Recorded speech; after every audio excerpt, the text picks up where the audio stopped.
تنخواہ لینے والا افسر 8,000 مہینہ کمانے والے مزدور سے رشوت مانگ رہا ہو، وہاں اللہ کا عذاب نہ آئے تو اور کیا آئے؟ جہاں رشوت کو اپنی روزی سمجھی جا رہی ہو، سود کو اپنا کاروبار سمجھا جا رہا ہو، مجھے بتاؤ تو صحیح وہاں اللہ کا عذاب نہ آئے تو اور کیا آئے؟ جہاں عورتیں مردوں کا روپ استعمال کر رہی ہوں اور مرد عورتوں کی خصلتیں اختیار کر جائیں، وہاں اللہ کا عذاب نہ آئے تو اور کیا آئے؟ جہاں زنا عام ہو جائے اور پانی کی جگہ لوگ شرابیں استعمال کر رہے ہوں، وہاں اللہ کا عذاب نہ آئے تو اور کیا آئے؟ اے بندے، عذاب جب بھی آتا ہے نافرمان لوگوں کے شہروں کو اجاڑنے کے لیے آتا ہے، عذاب جب بھی آتا ہے نافرمان لوگوں کی بستیوں کو، نافرمان لوگوں کے گھروں کو اجاڑنے کے لیے آتا ہے۔ جہاں نوجوان قرآن کریم کو الماری میں بند کر کے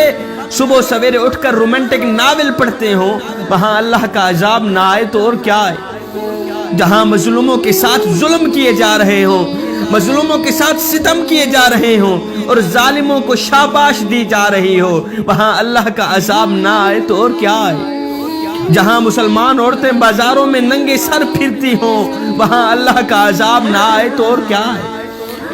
آپ کو پتہ ہے کہ بچپن میں ہم پنسل کا استعمال کیا کرتے تھے، جیسے ہی بڑے ہوئے تو پین کا استعمال کرنا شروع کر دیا۔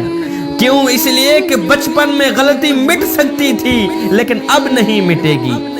اے دوست، آ جا اس کریم رب کے دربار پہ جو ایک ماں سے نہیں 70 ماؤں سے بھی زیادہ محبت کرنے والا۔ اس کی ذات تو آوازیں دے رہی ہیں، او میرے یار کی امتی، ایک بار تو میرے دربار پہ آ کر تو دیکھ، ایک بار اپنا دامن پھیلا کر تو دیکھ، اوے بخشش کی حد نہ کر دوں، مجھے رب العالمین بھی نہ کہنا۔ کی بات پھیلانا صدقہ جاریہ ہے، ثواب کی نیت سے ویڈیو کو شیئر ضرور